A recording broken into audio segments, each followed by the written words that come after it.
Jean-Jacques Taylor, our good buddy, is the author of Coach Prime, Deion Sanders and the Making of Men, former Dallas Morning News sports columnist.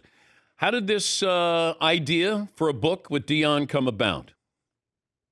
Actually, man, it came. I did a cover story for Sports Illustrated last year on Deion and Travis Hunter and Shador Sanders, and literally 2 days after I did that cover story, the people from HarperCollins called and said, "We've been wanting to write a Deion book for a year.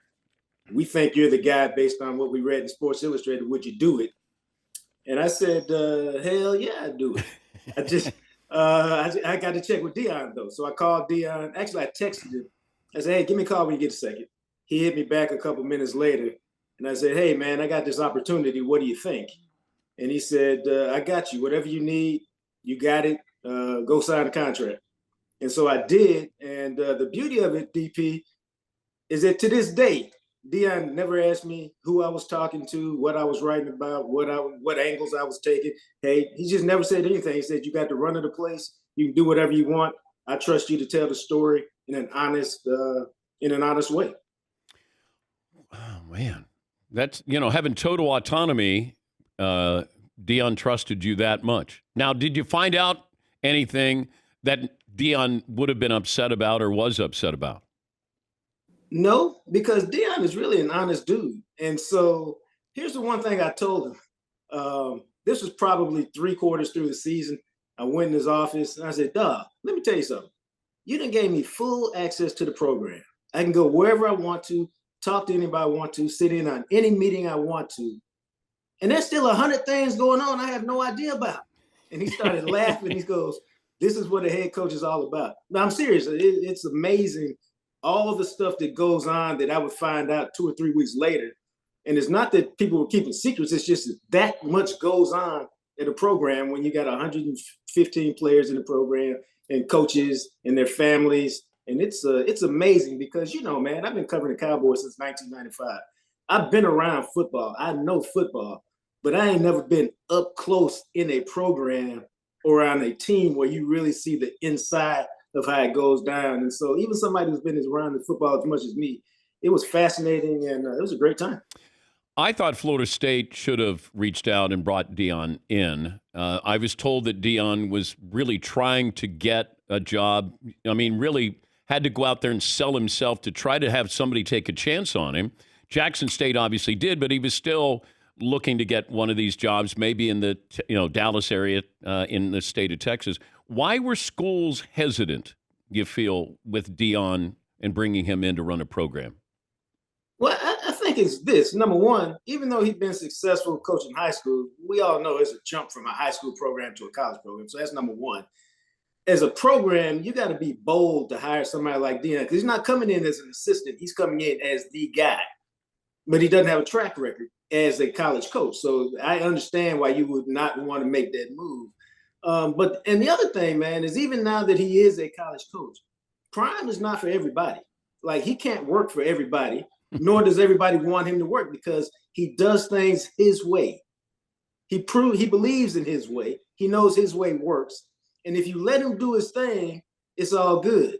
If you start interfering and saying, "Hey, you can't do this," or "Hey, you can't do that," then you're going to have a problem.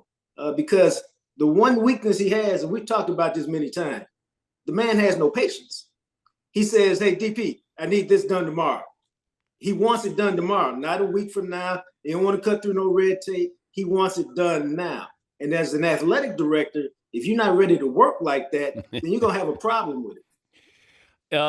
Is he a coach? Is he the head coach or is he the ambassador? Is he, like Bobby Bowden was at Florida State there for a while, it felt like.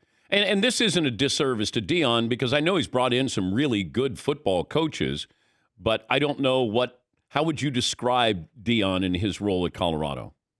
Oh, he's a coach for real. Now, what he does is, number one, he creates culture. Number two, he says, "Hey, DP, and this is really how it works. Hey, DP, what do you need to be successful as a defensive line coach? You tell me, what do you need? And whatever you tell him you need, he goes and gets it for you. I need two nose tackles, and I need 3 legitimate pass rushers, the best we can get. Okay, go get it. Go recruit whatever you want. Because they don't have a system where it's like, here's a recruiting board. They say, DP, go get the players you like. I'll look at them. I'll make sure they can play. What else do you need? Okay, I got everything I need, Coach Prime. All right. Now he holds you then accountable to the utmost to get it done. And when I say accountable, one coach told me, he said, I have never felt so bad getting yelled at from a man who didn't cuss at me, because he brings it, man. And what he does is, and this is a very nuanced statement. He pulls people to greatness. Like, you can push people and say, come on, man, we need this, we need this. What he does is he sets an incredibly high standard, and then he pulls you to that standard by demanding that you do this and you do this and you do this. Because if you do these things, you will then reach that standard that I think is acceptable for us. Jean-Jacques Taylor, the author of Coach Prime, Deion Sanders. It comes out on October 10th, and it's an insider account, unprecedented access with Deion and his players. Jean-Jacques covered the Cowboys for quite some time at the Dallas Morning News. What did you make of Deion calling out Ed Werder during that post-game press conference? Now, I've not talked to him about this, but this is my perception of it.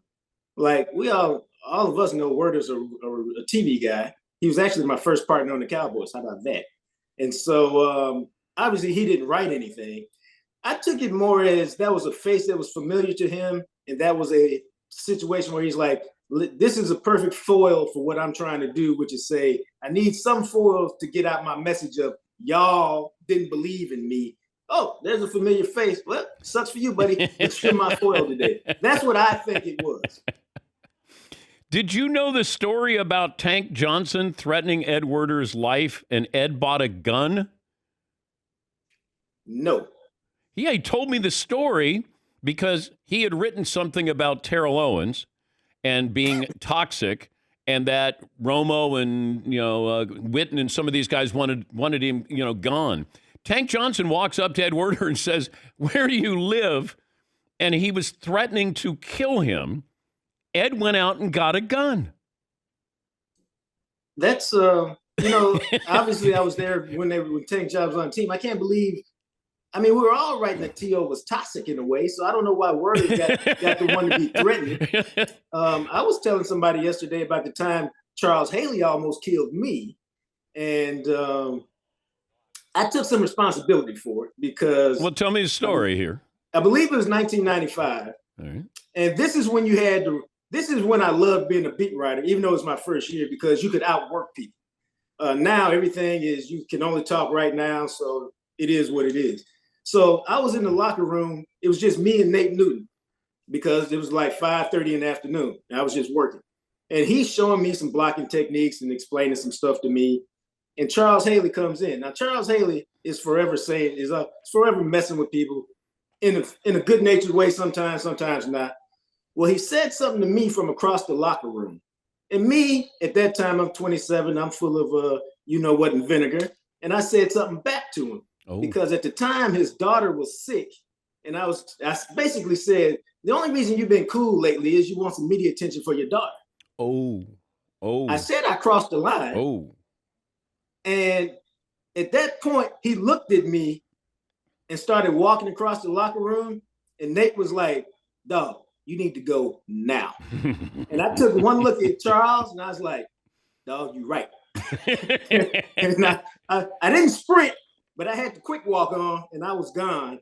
And, nothing else came of it. But had he gotten over there, I'd have had a problem. Now, just so you know, I saw him at the Star yesterday and he gave me 5 and hit me in the shoulder. So he hadn't changed much. Do you have a prediction on the Cowboys this year? I think they got a really good team, man. They got a really hard schedule because I think they played the AFC East this year, and those, even the Patriots, though they're down. So I think they're going 11-5 or 11-6 now. So they may lose a little bit more, but their defense is terrific.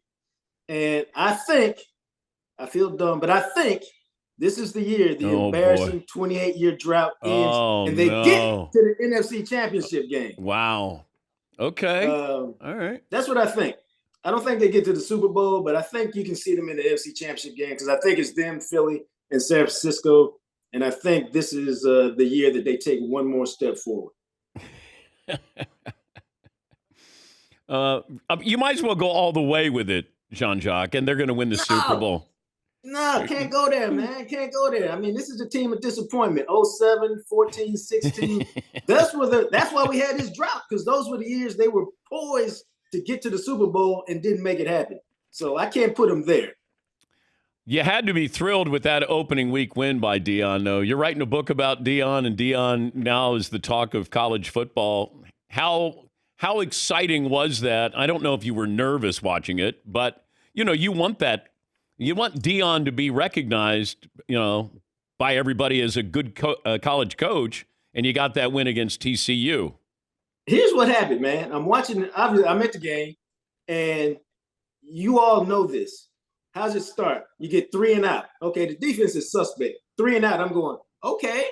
They go right down the field and score. I go, okay. And then TCU does what it does, and they look like they're about to score, and they throw that pick in the end zone. I go, oh, this is exactly how upsets happen. And here's, for me, the key moment was end of the second quarter. Dylan Edwards fumbled. I think TCU tied the game up. And right then, the Buffalo still went down and got a field goal. And I go to myself, well, let's see what happens at the start of the third quarter, because they get the ball, they score on a 75-yard screen pass. And at that point, I go on Twitter, I think, it doesn't matter whether they win or lose. The players will believe, the recruits will believe, they'll be able to recruit. And I think it'll be a close game. But when they got the win, man, I started texting those coaches going, dude, I can't believe y'all pulled this off. Because I was in Boulder last week, and all y'all told me was, our lines, I don't know what we're going to get, man. We're just going to go out there and play hard and see what happens. And so, yeah, I ain't going to lie to you. Yeah, everybody wants a great story when you're writing a book. And what Colorado's done, what Deion's done. And Deion is a good dude, man. Everybody sees the flash and pomp and circumstance, but he's a really quiet guy away from the cameras. Here's how, I'll tell you this real quick, DP. The reason me and Deion got to be cool is this. He was leading the league in punt returns in like 96 or 97. And I kind of figured him out. He was only coming in the locker room every now and then. And I walked over to him. I said, hey, man, you're leading the league in punt returns. Let me do a piece on all the guys blocking for you. Because I knew he didn't like to talk about himself when asked. Now, he'll talk about himself on his own report, but when you start asking about him, he likes really to defer attention to everybody else. And he said, oh, okay, I got you. And we sat down and talked, and he gave me some great stuff. And I came back a couple of days later with the story, and I literally just handed it to him and said, here's what I wrote. I turned around and left. And whenever he saw me the next time, he said, hey, that was a good article. I got you whenever you need me. And that's kind of how our relationship started then. And even after he stopped playing, we just always kind of stayed in touch. My son went to his football camp a couple of times.